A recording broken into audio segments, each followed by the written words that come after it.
Hello friends, मैं आपका चंदन ठाकुर आपको आपके अपने चैनल गुरुकुल वैदिक एकेडमी में आपको स्वागत करता हूं। जैसे फ्रेंड आपको पता है कि जो हमारी सीरीज़ चल रही है सरकारी नौकरी वाली सीरीज़ है, जिसमें मैंने आपको हिमालय के बारे में पढ़ा रहा हूं। और हिमालय के बारे में हमने जैसे कि इसके जो डिवीज़न थे, दो टाइप्स के डिवीज़न होते हैं। एक तो इसके डायरेक्शन से होता है, नॉर्थ से ईस्ट की तरफ होता है। सेकंड आपका जो रिवर इसको डिवीज़न करती है हिमालय को, उसके बेस पर मैंने सभी फैक्ट्स से सभी चीज़ें से मैंने आपको बता दिया। देन अब इसके बारे में चलते हैं।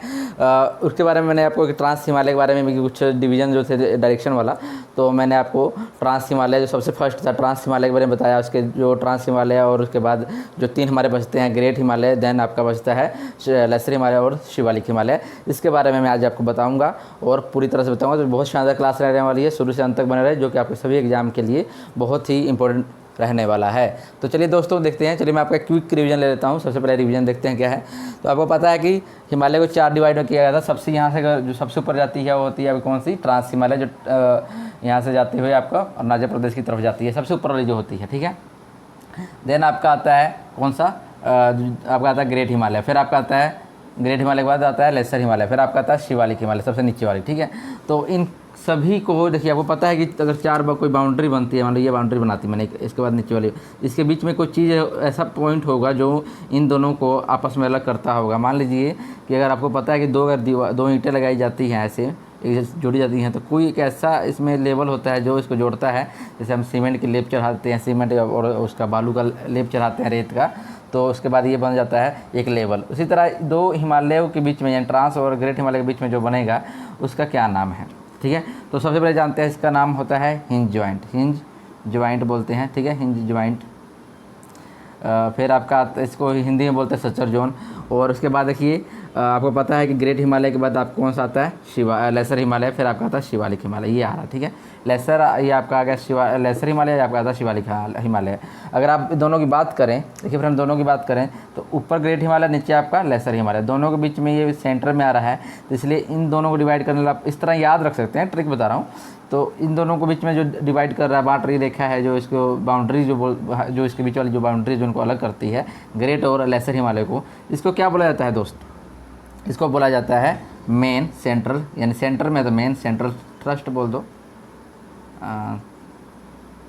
ठीक है, थ्रस्ट हो गया। और उसके बाद आपके पास आप कौन सा आ गया यहाँ पर, देखो लेसर बच आपका यहाँ पर नीचे वाला कौन सा था, शिवालिक, और आपका बच गया ऊपर वाला लेसर।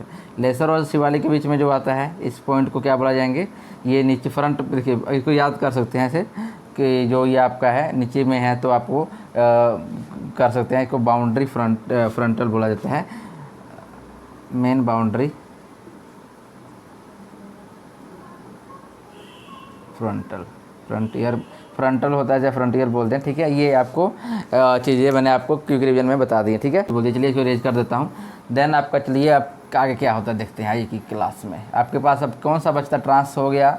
ट्रांस के बाद मैंने आपको बताना है ग्रेट हिमालय। तो आज आपको क्या पढ़ना है, आपको ग्रेट हिमालय के बारे में। ग्रेट हिमालय के जितने भी होंगे, देखिए दोस्त, ये सब देखिए क्यों बता रहा हूँ मैं आपको। अगर आपको हिमालय के बारे में कुछ पता होगा तभी जाकर आप अच्छे से जो इनके दर्रे होते हैं, जो को आप पास बोलते हैं, पासेस होते हैं ना, कि जैसे जो जिला पासेस हो गया, आपका शिवकिला पासेस हो गया, या फिर पंजाल, बहुत सारे पासेस हैं। अगर आपको समझना है तो आपको हिमालय के बारे में कुछ तो देखिए, मैं ऐसे तो डिटेल में बता रहा हूँ काफ़ी हद तक, जो आपके सभी एग्ज़ाम, मतलब बहुत से जो आपके मेन एग्ज़ाम होंगे उन सभी एग्ज़ामों में भी ये बहुत आपके लिए इम्पोर्टेंट रहेगा, आप अगर अच्छे से समझे तो। चलिए पासेस समझने के लिए, अगर आप जैसे आप ग्रुप डी एलडीसी वगैरह की तैयारी कर रहे हैं, तो उसके लिए तो मेन दर्रे होते हैं। दर्रे कौन से हैं, जैसे मैंने जॉइंट से बता दिया था कि जो ग्रेट हिमालय और आपका जो लेसर हिमालय, उनके बीच में जो डिवाइड करने वाली जो लाइन होती है वो कौन सी है, तो मैंने आपको बता दिया, ठीक है। वो मेनली वो आते हैं, लेकिन बट आपको अगर मतलब ग्रुप डी की बात करें तो वो आते हैं आपके ये सब पासेस वगैरह। तो आपको वो समझने के लिए पहले आपको हिमालय के बारे में पूरी नॉलेज होनी चाहिए, इसलिए मैं हिमालय का टॉपिक जितना अच्छे से हो सके मैं आपको समझाने का ट्राई कर रहा हूँ, ठीक है दोस्त। Please keep support and like video and share video फटाफट, ओके। तो चलिए दोस्तों देखते हैं, आज पढ़ना है आपको क्या, ग्रेट हिमालय के बारे में। ग्रेट हिमालय, ग्रेट हिमालय को सेंट्रल हिमालय भी बोला जाता है। क्या बोला जाता है, सेंट्रल हिमालय भी बोला जाता है, ठीक है। क्या बोला जाता है, ग्रेट हिमालय को सेंट्रल हिमालय बोला जाता है। इसको हिंदी में बात करें तो बृहद हिमालय और केंद्र हिमालय ही बोला जाता है, ठीक है। सॉरी। तो ये चीज़ें आपको पता लग गई, तो इनके बारे में जान लेते हैं फटाफट, क्या चीज़ें हैं देख लीजिए। वैसे तो इसमें कुछ नहीं है ज़्यादा, लेकिन आपको जानना होगा कौन कौन से इसमें। देखिए, जो माउंट एवरेस्ट की बात करते हैं आप, इसका मेन पॉइंट्स बताता हूँ मैं। जो माउंट एवरेस्ट जो इसको बोला जाता है माउंट एवरेस्ट, तो ग्रेट हिमालय का ही पार्ट है। माउंट एवरेस्ट जो आपका, वो आपका ग्रेट हिमालय में, जैसे मैंने बताया था कल ट्रांस हिमालय में आपको, ट्रांस हिमालय में क्या होता है, जो कि आपका K2 और गोडविन ऑस्टिन जिसको बोलते हैं हम, वो आपका क्या ट्रांस हिमालय का पार्ट था। ऐसे माउंट एवरेस्ट इसका पार्ट है, किसका नाम, ग्रेट हिमालय का। ओके, ये क्लियर हो गया। नेक्स्ट है इसमें, अगर आप देखिए बहुत से एग्जाम में से आता है, छोटे मोटे एग्जामों में की बात करें, जो आपका माउंट एवरेस्ट है, माउंट एवरेस्ट को नेपाल में क्या बोला जाता है। माउंट एवरेस्ट में नेपाल को बोला जाता है सागर माथा, ठीक है, सागर माथा बोला जाता है, ठीक है। इसको तिब्बत में क्या बोला जाता है, तिब्बत में कई बार एग्जाम में, छोटे मोटे एग्जाम में पूछ देता है कि पर्वतों की रानी किसे बोला जाता है, तो आपको पता होना चाहिए कि माउंट एवरेस्ट को बोला जाता है। और इसको नया नाम कौन है, चोलो मूंगा, मैं हिंदी में लेता हूँ, इंग्लिश में थोड़ा लिखने में चोलो मुंगला हो गया। इसको ही मुंगला का मतलब होता है पर्वतों की रानी। क्या होता है, पर्वतों यानी पहाड़ों, कह दें पर्वतों की रानी, चोलो मुंगला, ठीक है। ये आपके बोला जाता है कहाँ पे हो गया। और ग्रेट हिमालय में ये आपको मेनली तो यही होता है कि ये माउंट एवरेस्ट किस मतलब हिमालय का जो पार्ट है, ये बात पूछता होता है ज़्यादातर, तो ये माउंट एवरेस्ट से आता होता है क्वेश्चन। और बाकी इसके बारे में यानी जो छोटे मोटे जो पर्वत हैं जो कि उत्तराखंड में पाए जाते हैं, कौन कौन से है, वो उसके बारे में भी आपको बता देता हूँ, फटाफट देख लीजिए। वो आपका जो उत्तराखंड में हो गया, जम्मू में हो गया, बहुत से मैं बताता हूँ, सब आप सुनते चलिए, ठीक है। देखिए कौन सा, सभी के बारे में लिख देता हूँ मैं। एक नंगा पर्वत आता है, नंगा पर्वत, ठीक है। कौन सा, नंगा पर्वत होता है, ठीक है। नंगा पर्वत आता है। एक अन्नपूर्णा,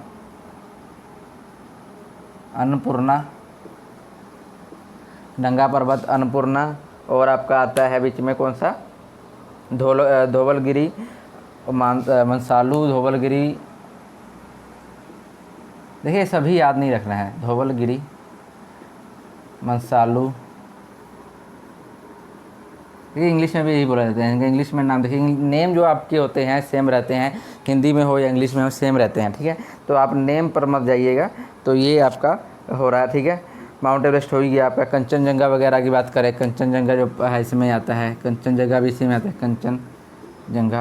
आपको पता है कंचनजंगा अगर बात करें हम, जैसे मैंने आपको बोला कि आप भारत की सबसे ऊंची चोटी कौन सी है, highest peak point of India है ना, तो लोग बोलते हैं कि उसके बारे में जो मैंने आपको बताया था K2 गोडविन ऑस्टिन जिसको बोला जाता है, ठीक है।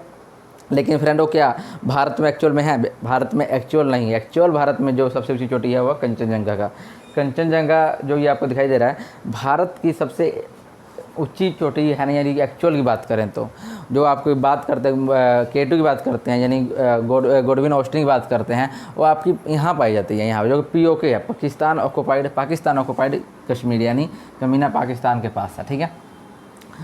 तो आई होप आपको सही से समझ आ रहा है। इसको सभी को याद करने की जरूरत नहीं है, मैंने इसमें माउंट एवरेस्ट, कंचनजंगा ही था, ठीक है। तो ये हो गया आपका बृहद हिमालय, यानी जिसके बारे में बात करते हैं, ग्रेट हिमालय के बारे में, ठीक है। तो चलिए और कुछ इसके बारे में फैक्ट जान लेते हैं। क्या देखिए कुछ कई बार आता है कि इसकी देखो आता तो नहीं है, वैसे मैं बताता हूँ। जो बृहद हिमालय आपका जो ग्रेट हिमालय है, उसकी चौड़ाई होती है एवरेज उसकी लंबाई की बात करें, ठीक है। लंबाई यहाँ से लेके यहाँ तक आता है नॉर्थ में, तो एवरेज लंबाई की बात करें तो 2550 किलोमीटर की 100 है ना, 2500 किलोमीटर लंबाई होती है उसकी, अगर बात करें यहाँ से आपको यहाँ तक आने में। क्लियर पॉइंट, ये वैसे पूछता नहीं होगा, ठीक है। अगर आप इसकी बात करें, चौड़ाई की बात करें, ऐसे चौड़ाई जो होती है उसकी बात करेंगे तो लगभग 150 से 160 के बीच में आपकी ये चौड़ाई मिल जाती है, ठीक है।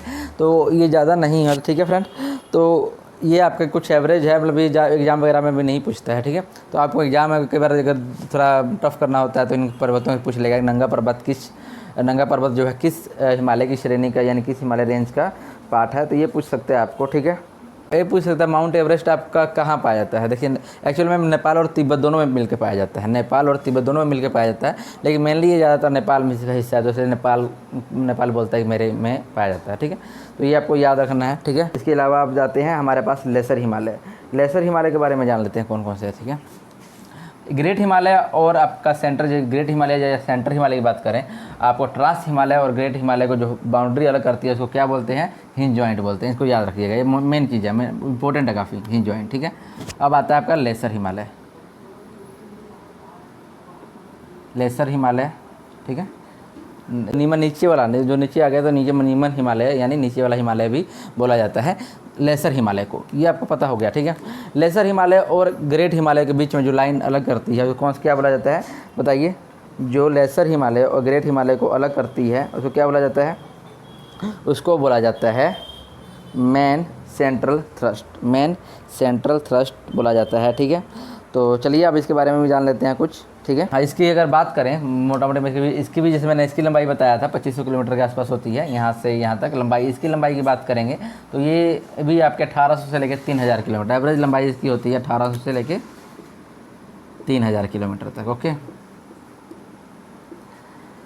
और इसका ये भी और बात इसमें क्या हो सकता है, इसमें देखिए इसकी चौड़ाई पूछ सकती है, आपकी चौड़ाई कितनी होगी, तो इसकी चौड़ाई 80 से 100 किलोमीटर होती है। कितनी होती है, 80 से 100 किलोमीटर होती है। चौड़ाई की बात करें, चौड़ाई समझ रहे हैं ना, कैसे कि ऐसे जैसे मतलब ऊपर से यहाँ से इधर की तरफ जा रहा है, लंबाई यहाँ से इधर आ रहा है, वो आपकी लंबाई हो जाएगी। ठीक है, इसमें कौन कौन से पर्वत पाए जाते हैं ये आपको पता होना चाहिए। सबसे जो लंबी रेंज होती है इसकी पीर पंजाल की है, पीर पंजाल, पीर पंजाल रेंज इसकी सबसे लंबी वाली रेंज होती है। श्रृंखला जिस बात करें, पीर पंजाल इसकी सबसे लंबी श्रृंखला होती है। ठीक है, अरे में इसमें ना आपको पता होगा हिमाचल में बहुत से ऐसे शहर हैं जो, जैसे आपने शिमला की बात कर लें, डलहौजी की बात कर लें, और कौन सा मसूरी की बात कर लें, जो भी है जितने भी अच्छे खासे हिमाचल हो गए, उत्तराखंड में जो टूरिस्ट इलाके हैं, लोग जहाँ घूमने जाना पसंद करते हैं, तो वहाँ पर ये कहाँ पर ये सभी लेसर हिमालय के पार्ट है। ये इसमें अगर नगरों की बात करें, मेनली आपको बात करते हैं जो इम्पोर्टेंट रहने वाला है, शिमला, डलहौजी और मसूरी, ठीक, मसूरी हो गई। ये सभी जो मेन जो आपके शहरों की बात करें, ये सभी शहरें कहाँ पाई जाती हैं, सभी शहरें जो हैं ये लेसर हिमालय के पाई जाती हैं। ठीक है, बहुत सी हैं, नैनीताल के, उत्तराखंड में बात करें नैनीताल है, अल्मोड़ा है, और भी बहुत से हैं, लेकिन मेनली जो मैं बता देता हूँ आपको, ये घूमने वाले टूरिस्ट इलाके हैं। नैनीताल इसमें लिख सकते हैं कि नैनीताल भी इंपॉर्टेंट आ जाता है काफ़ी, अल्मोड़ा भी आ जाता है, लेकिन ये सब जो मेन आपको मैं बता रहा, अल्मोड़ा हो गया, मैं बोल देता हूँ, अल्मोड़ा, नैनीताल, डलहौजी, मंसूरी और आपका होता है रानीखेत, ये सब आपके कहाँ पाए जाते हैं, सभी आपके लेसर हिमालय के अंदर ही पाए जाते हैं। ठीक है, कई बार आपसे एग्जाम में थोड़ा टफ करने के लिए, एग्जाम को थोड़ा टफ करने के लिए एक चीज़ और पूछ देता है, क्या पूछ देता है, देखिए जैसे कि मैंने बताया पीर पंजाल इसकी सबसे लंबी रेंज है, श्रृंखला है इसकी लेसर हिमालय की।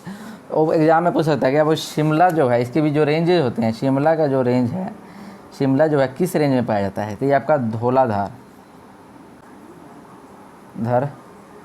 रेंज में, रेंज जो है वो आपकी लेसर हिमालय में पाई जाती है। ये बात आपको भी समझ आ गई। ठीक है, यहाँ अच्छे खासे ये बता दिए, मेन पॉइंट्स आपके ये बनते हैं, ये सभी लेसर हिमालय के पॉइंट्स हैं जो मैंने आपको बता दिए। ठीक है, जैसे नेपाल हो गया, कांगड़ा हो गया, कुल्लू घाटियाँ जो है, ये सभी इसकी यही हिमालय, जो नेपाल की बात करें, नेपाल अगर पूछ सकते हैं कि कौन सी कंट्री आपकी लेसर हिमालय की श्रृंखला में पाई जाती है, तो अब नेपाल की बात कर सकते हैं, नेपाल हो गया। ठीक है, कुल्लू घाटी जो है वो भी पाई जाती है, सब आपके किसके लेसर हिमालय के ही पार्टिसिपेट है। तो ये आपके दो हो गए। बाद लास्ट में आपका आता है शिवालिक, इसको इरेज कर देते हैं।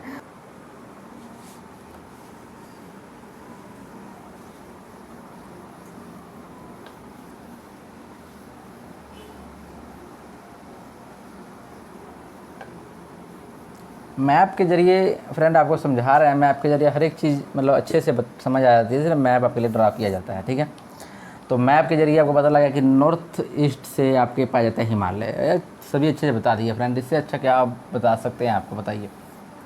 चलिए अब देखते हैं शिवालिक, शिवालिक हिमालय। ठीक है, शिवालिक हिमालय ठीक है। शिवालिक हिमालय जान लेते हैं जैसे कौन कौन से। अगर इसकी आप बात करें चौड़ाई की बात करें कि चौड़ाई कितनी हो सकती है आपकी बात करें तो इसकी चौड़ाई जो हो सकती है आपकी ब्रेथ हो सकती है इसकी 10 से 50 किलोमीटर एवरेज चौड़ाई की बात करते हैं, ठीक है। नीचे से लेकर ऊपर जा रहे हैं जो।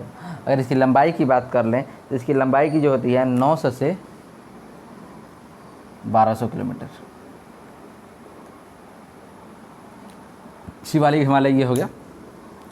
तो दोस्त समझ आ रहा है, अच्छे से आपको समझ आ रहा होगा, बहुत मज़े से समझा रहा हूँ और बहुत ही अच्छे से, मतलब आप जितना आपके मतलब मेनली एग्ज़ाम के पॉइंट ऑफ व्यू से बनता है, मैंने आपको अच्छे से बता रहा हूँ, ठीक है। तो इसलिए कह रहा हूँ ध्यान लगा के पढ़ें, ठीक है। तो चलिए, ये आपको पता लग गया होगा, ये 10 से 50 किलोमीटर जो है शिवालिक हिमालय की इसकी चौड़ाई है, ठीक है। लंबाई इसकी 900 से 1200 किलोमीटर है। इसके किस किस शहर की बात करें, कौन कौन से, जैसे कि देखिए पंजाब का जो आपका पंजाब का बात कर लें, पंजाब के शहर जैसे आपका कौन कौन से, गुरदासपुर हो गया, गुरदासपुर की बात करें, और आपका चंडीगढ़ भी देख लें, होशियारपुर,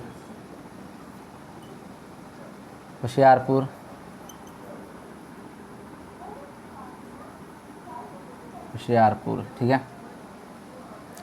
तो और भी है जैसे जो भी कि जो नॉर्थ ईस्ट पंजाब के जो इलाके पाए जाते हैं, जैसे मान लीजिए पंजाब का मैप आपको दिखाई दे रहा होगा, तो ये वाला जो हिस्सा पाया जाता है पंजाब का, यहाँ से देखो मैं यहाँ ड्रॉ कर देता हूँ, यहाँ पर देखिए ये वाला जो हिस्सा पाया जाता है पंजाब का, जो मैं ड्रॉ किया, ये सभी क्या है, शिवालिक हिमालय के पैरों में आते हैं। शिवालिक हिमालय की क्या है, नीचे वाला पार्ट होते हैं, ठीक है। और बताता हूँ जम्मू कश्मीर की पहाड़ियाँ की बात करें, जम्मू में जाइएगा, जैसे देखिए जम्मू आपको पता है कि नीचे वाला इलाका होता है ये वाला, ठीक है, जैसे मैंने यहाँ ड्रॉ किया। तो जम्मू की पहाड़ियों की बात करें, जम्मू की पहाड़ियाँ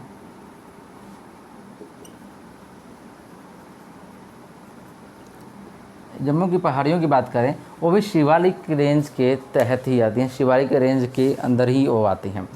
तो ये फ्रेंड जो आपको मेनली जो चीज़ें ऐसी मैंने आपको इसके बारे में बता दी, तो पता लग गया। तो चलिए, कुछ अगर दून की बात देखिए, घाटियाँ पाई जाती हैं इसमें, काफ़ी घाटी वगैरह, देखिए आपको पता है, देखिए दून क्या होता है और घाटी क्या होती है। घाटी देखिए फ्रेंड क्या, दो पहाड़ है, जैसे दो पहाड़, मान लीजिए मैं यहाँ पहाड़ बना रहा हूँ, घाटी बताता हूँ, जैसे हमारे पहाड़ है, ठीक है, ये पहाड़ है, ये पहाड़ के बीच में जो ये समतल इलाका पाया जाता है जहाँ लोग रहते हैं, इसको बोला जाता है घाटी, ठीक है। तो लघु हिमालय और शिवालिक, लघु हिमालय ये आपको पता लग गया होगा कि लेसर हिमालय की बात कर रहा हूँ, हाँ, लेसर हिमालय और शिवालिक हिमालय के बीच में जो पाई जाती है वो घाटी होती है, ठीक है। जो इलाका पाया जाता है जो समतल इलाका होता है, कि मैदानी इलाका बोल देते हैं, ग्राउंड लेवल बोल सकते हैं हम, ठीक है, वो आपका कौन सा हो गया, ये आपका हो जाता है घाटी, जिसको हम बोलते हैं वैली बोलते हैं, इंग्लिश में क्या बोलते हैं इसको, वैली बोलते हैं, ठीक है। तो ये वैली पाई जाती हैं किसमें, आपकी शिवालिक और लेसर हिमालय के बीच में, ठीक है। तो ये हो गया। चलिए अब देखते हैं, देखिए जैसे आपको अगर एग्जाम्पल के लिए बात करें तो देखिए हरिद्वार हो गया, हरिद्वार वगैरह की बात कर लें, हरिद्वार की बात कर सकते हैं, ठीक है। ऋषिकेश वगैरह हो गया, ऋषिकेश की बात करें, ठीक है, तो ऋषिकेश हो गया, ठीक है। ये सब ऋषिकेश, हरिद्वार, और दून वगैरह, देहरादून की बात करें, दून भी पाया जाता है। दून क्या होता है, देखिए दून भी दो पहाड़ियों में बीच पाए जाने वाले शहर को दून बोला जाता है, ठीक है। तो अभी देहरादून वगैरह हो गया, सभी जो है इन दोनों में पाए जाते हैं और शिवालिक रेंज के तहत आते हैं। तो ये आपको पता लग गया हो गया, अच्छे से समझा दिया मैंने। देखिए ये सभी जो चीज़ें थी, लेसर हिमालय के बारे में भी आपको पता लग गया, ठीक है। तो फ्रेंड देखिए, अभी तक आपकी जो क्लास थी, मतलब हिमालय के ऊपर सबसे पहले आता है ट्रांस हिमालय, फिर आपका आता है ग्रेट हिमालय, फिर आपका आता है शिवालिक हिमालय। चारों हिमालयों के बारे में मैंने अच्छे से, जो भी आपको लेवल की बात करें, अच्छे से जितना बनता था पॉइंट ऑफ व्यू, मैंने बहुत शानदार बता दिया। इसके बाहर अगर आप इतना भी देख लेते हैं, इसके बाहर नहीं आने वाला, ठीक है। अब आते हैं आपके इसके बारे में, पासेस के बारे में, ठीक है, कि दर्रे क्या होते हैं, पासेस क्या होते हैं। तो देखिए पहले समझाता हूँ पासेस के बारे में, आज नहीं करेंगे, पासेस के बारे में यहाँ लिख देता हूँ मैं। पासेस क्या होते हैं, ये पासेस होते हैं कि जो आप दो पहाड़ों के बीच में जाने वाला पत्ता, जैसे मान लीजिए पहाड़ है, ठीक है, एक पहाड़ के बीच में मान लीजिए यहाँ रास्ता है, कि पतला सा रास्ता बन गया हो, यहाँ मान लीजिए इसके बीच से गुजर रहा, अंदर से गुजर रहा हो ऐसे पतला रास्ता, या इसके इधर से गुजर रहा हो, जैसे मर्जी आप, पहाड़ के बीच में गुजरने वाला एक पतला सा रास्ता वो जो जाने आने के लिए होता है वो आपका पासेस कहलाता है, ठीक है, जिसको हम दर्रे बोलते हैं, हिंदी में दर्रा, ठीक है। तो ये रहा क्लास का अंत होता है यहाँ पर ही, और आपके जो पासेस के बारे में जो क्लास रहने वाली है बेहतरीन क्लास रहेगी। और आपके जो आपने PSPCL का फॉर्म फिल किया है या आपने पंजाब SI फॉर्म फिल किया है, जितने भी आप अगर लो लेवल क्लर्कियल लेवल की बात कर रहे हैं, क्लर्कियल लेवल की आपने एग्ज़ाम जो फिल किया है ना, यकीन मानिए फ्रेंड पासेस से ही क्वेश्चन आएगा। देखिएगा, मैं आपको एक्सपीरियंस के वे से बता रहा हूँ आपको कि मेरे खुद के एग्ज़ाम दिए जो एक्सपीरियंस रहा, या मेरे अभी जो स्टूडेंट्स ने अभी देखो अभी PSTCL का एग्ज़ाम हुआ था, मैंने कट ऑफ ही बताया था। काफ़ी लोग बोलते कभी मेरे, देखिए बता रहा हूँ एक बात, मैंने जो ये बताया था कट ऑफ बताया था PSTCL का, तो उस पर कई लोगों का कमेंट आया था कि सर कट ऑफ आपने ज़्यादा बता दिया, इतना पेपर ईजी था, ईजी नहीं था, टफ था पेपर। देखिए फ्रेंड, मैंने पेपर देखा, पेपर ठीक था, पेपर का लेवल अच्छा खासा था, ठीक है, ईजी नहीं बोलेंगे, पेपर को ईजी नहीं बोलेंगे, लेकिन मेरा कट ऑफ देखने के बाद बोले कि आपने का कट ऑफ ज़्यादा है। मैंने 70 से 80 के बीच में कट ऑफ बताया था, एवरेज कट ऑफ की बात करें तो सभी का कमेंट आया कि कट ऑफ इतना नहीं रहेगा सर, इससे कम रहेगा, ज़्यादा बता दिया आपने, ज़्यादा बता दिया। मेरे भाई, मेरे दोस्त, 140 सीटें हैं उसमें, ठीक है, 140 सीटें। तो मेरे खुद के जो स्टूडेंट हैं फ्रेंड, उनके नंबर 70+ आ रहे हैं, ठीक है।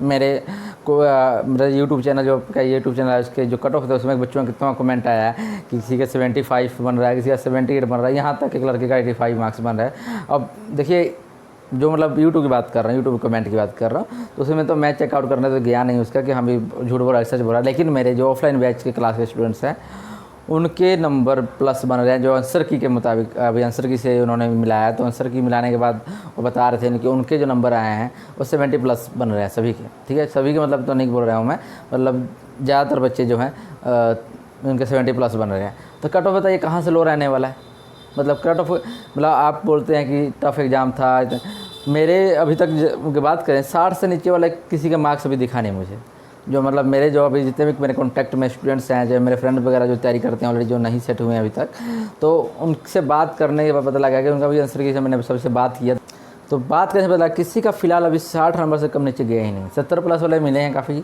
ठीक है, 60+ वाले तकरीबन जितने मिले हैं सभी 60+ वाले हैं, ठीक है। तो कहाँ से कट ऑफ कम रहने वाला है, 140 सीटें रखनी है, बच्चे काफ़ी अच्छे खासे बच्चों ने एग्ज़ाम दिया है, ठीक है, तो कहाँ से कट ऑफ कम रहेगा। तो और हाँ, मैं आपको बता रहा था टॉपिक, चलो थोड़ा हट गया टॉपिक, यहाँ टॉपिक थोड़ा चेंज हो गया। मैं आपको जो टॉपिक मैंने बोला था, वादा किया था बच्चों को, मैं PSPCL की तैयारी करवाऊँगा आपको अच्छे से। तो देखिए दोस्त, मोटिवेट, अगर आपको मोटिवेट होना है, मुझे भी तो मोटिवेट करना पड़ेगा आपको, ठीक है। मैं वीडियो बना रहा हूँ, देखिए मैंने आपको स्टैटिक पोर्शन जैसे लेग्स के बारे में हो, अब मैं आपके जरिए मैंने वीडियो ऑलरेडी अपलोड की हुई थी PSTCL के पहले। आप PSPCL का एग्ज़ाम भी देने जाएंगे तो मेरा आपसे रिक्वेस्ट है कि आप प्लीज़ वो वीडियो ज़रूर देखेंगे, आपके लेग्स आ सकते हैं एग्ज़ाम में, ठीक है। लेग्स के बारे में बताया था मैंने, डेजर्ट्स के बारे में बताया था, रेगिस्तानों के बारे में, मारुस्थल की बात करते हैं उसके बारे में मैंने बताया था। क्या बोलते हैं, जो फॉल्स होते हैं, घास के मैदान होते हैं, इस जो आपके जो एक डायरेक्ट स्टैटिक पोर्शन की बात करते हैं, उस सभी एग्जाम में देखने को मिल जाता है कि फलाना घास, जैसे मान के फलाना लैंड, फलाना घास के मैदान कहाँ पाया जाता है, ये लेक कहाँ पाया जाता है। मैंने माउंटेन्स के हाईएस्ट चोटियों की जो माउंट पीक होती हैं उसके बारे में बताई, कौन से पहाड़ कहाँ पाए जाते हैं, सभी बताया मैंने, बहुत से चीज़ें बताई हैं। आप प्ले लिस्ट में जाकर स्टैटिक पोर्शन प्ले लिस्ट बना हुआ है, उसमें जाकर आप ढूंढ लें, आपको सब वीडियो मिल जाएंगे, ठीक है। तो इसी जो मैं वही बोल रहा हूँ कि PSTCL के एग्ज़ाम के बेस पर मैंने PSPCL की जो स्ट्रेटेजी तैयार की है, तो उसमें देखिए मैंने क्वेश्चन जितने देखे, बच्चों से पूछे, बात किया, अभी आंसर की मिल गई बच्चों के, तो उनके बाद मैंने उन्होंने क्वेश्चन चेक किए कईयों के, तो उसमें पता क्या है, देखिए क्वेश्चन कैसे आया हमें, एक डैम के बारे में आया हुआ था, डैम, कि ये डैम कहाँ है, ठीक है, static portion, that is static portion, ठीक है। और बताइए युद्ध के बारे में पूछा गया कि बताएं कि कौन, जैसे अभी बक्सर का युद्ध हुआ जो हुआ था 1764 में, उसके बारे में पूछा गया था कि अंग्रेज़ों की जो ब्रिटिश थे उनको कब से भारत पर एक, मतलब उन्होंने जैसे मैंने 2 युद्ध लड़े थे, प्लासी लड़ाई लड़ा था 1757 के बाद है, और 1764 में बक्सर की लड़ाई लड़े थे। तो किस युद्ध के बाद उनका भारत पर, मैं कह दें कि उन्होंने भी कब्जा कर लिया था, पूरी तरह से राज हो गया था, तो बक्सर की लड़ाई के बाद हुआ था, यानी 1764 के बाद, यानी 1764 के बाद। तो ये क्या स्टैटिक पोर्शन का ही पार्ट है, ऑलरेडी मैंने ये युद्ध के बारे में मैंने आपको बताया हुआ है, अच्छे से मैंने जाइएगा मेरे प्ले लिस्ट में, स्टैटिक पोर्शन में देखिएगा। तो जितने भी युद्ध होते हैं, कर्नाटक की युद्ध हुआ, पंजाब से रिलेटेड युद्ध हुए हैं जितने भी, इसके युद्ध हुए, क्या बोलते हैं, अंग्रेज़ों से और ब्रिटिश इंडिया कंपनी जो युद्ध हुए, तराइन वगैरह सभी मैंने बताया है, पार्ट्स बनाए। बुक्स के बारे में आया था एग्जाम में, बुक्स बताइए किसकी लिखी हुई बुक्स है, तो मैंने बुक्स के बारे में भी वीडियो बना कर डाली थी। बच्चों ने देखा नहीं, मार्क्स नहीं गेन कर पाए, तो मैंने उसी के स्टडी भी यहाँ पर मैंने ये आपके लिए क्लास लेके आ रहा हूँ। PSPCL की जो क्लास चल रही है हमारी, देखिए दर्रे, अब देखिए लेक, अब आपके डैम आ गया तो क्या गारंटी है कि आपका दर्रे नहीं पूछेगा, पासेस नहीं पूछेगा, कोई गारंटी नहीं है, पासेस पूछ सकता है। डैम की भी क्लास लेंगे। इसके बाद हम लोग जो चैप्टर पढ़ेंगे वो पढ़ेंगे नदियों के बारे में, ठीक है, रिवर्स के बारे में पढ़ेंगे, ठीक है। रिवर्स के बाद जब रिवर पढ़ेंगे तभी आपको डैम समझ आएगा, कौन सा डैम कहाँ है। देन आपको पढ़ेंगे उसके बाद मानसून के बारे में, ठीक है। मानसून की कब एंट्री होती है, एग्जाम में आता है क्वेश्चन। PSPCL की लास्ट ईयर एग्जाम था कि मानसून की एंट्री कब होती है, ठीक है, हमारे नॉर्थ इंडिया में। देखिए जुलाई के फर्स्ट वीक में हो जाती है मानसून की एंट्री केरला वगैरह में, ठीक है। 15 जुलाई के बाद भारत के हमारे नॉर्थ इंडिया में एंट्री होती है, याद रखिएगा। तो ये चीज़ें सभी है, तो क्लास में हम करेंगे, प्रॉपरली करेंगे। तो आपको भी है कि मुझे मोटिवेट करें, मैं वीडियो बना के अपलोड कर रहा हूँ, तो आप प्लीज़ इसको व्यू करें, शेयर करें प्लीज़। देखिए हो सकता है कि गलतियां मेरे से भी होती हैं, कि मैं भी एक इंसान हूँ, इंसान से ही गलतियां होती हैं, ठीक है, गलतियां होती हैं। गलतियों को आप कमेंट कर सकते हैं, सर आपकी ये गलत है, आप सुधारें, तो मैं सुधार करूँगा, मैं अपनी गलती को स्वीकार करूँगा, ठीक है। आप नेगेटिव कमेंट हो या पॉजिटिव कमेंट हो, आप कमेंट जरूर कीजिए, मुझे भी पता लगता रहेगा, ठीक है। तो आपका भी साथ चाहिए मुझे, प्लीज़ वीडियो शेयर करें और पहुँचाए लोगों को, कि मुझे भी मोटिवेशन मिले कि हाँ मेरी वीडियो व्यू हो रहे हैं, मेरे लोग देख रहे हैं और मुझे पढ़ रहे हैं, तो फिर मैं मोटिवेट होऊंगा, तो अच्छी खासी रेगुलर वीडियो चलाऊंगा। मैंने इसके पहले वाली जो वीडियो बनाई थी उसके बाद सेकंड डे में 2 दिन बाद वीडियो बना रहा हूँ ये वाला, है ना। तो इसके पीछे रीज़न है कि थोड़ा मैं डिमोटिवेट हो भी जाता हूँ साथ में, और साथ ये वाली बात आ जाती है कि मेरा टाइम शेड्यूल बिजी है, क्योंकि मेरा ऑफलाइन क्लासेस चलते हैं, तो ऑफलाइन क्लास के बाद ही मैं ये एक टाइम बचता है, तो इसके लिए आता हूँ। अगर आप पूरी तरह से मेरा साथ देंगे तो ये रेगुलर क्लास चलाऊँगा, ठीक है दोस्त। तो प्लीज़ एटलीस्ट इस वीडियो को वीडियो को मैं ज़्यादा नहीं कहूँगा, कम से कम 100 व्यूज़ तक लेके जाएँ इसको, 100 व्यूज़ कम से कम लेके जाएँ। उसके बाद धीरे धीरे बढ़ेगा, मुझे पता है, ठीक है। तो एटलीस्ट 100 व्यूज़ लेके जाएँ, ठीक है। तो चलिए दोस्त, आपके फ्यूचर के लिए आपको बेस्ट ऑफ लक। तो चलिए, thank you, take care, bye bye.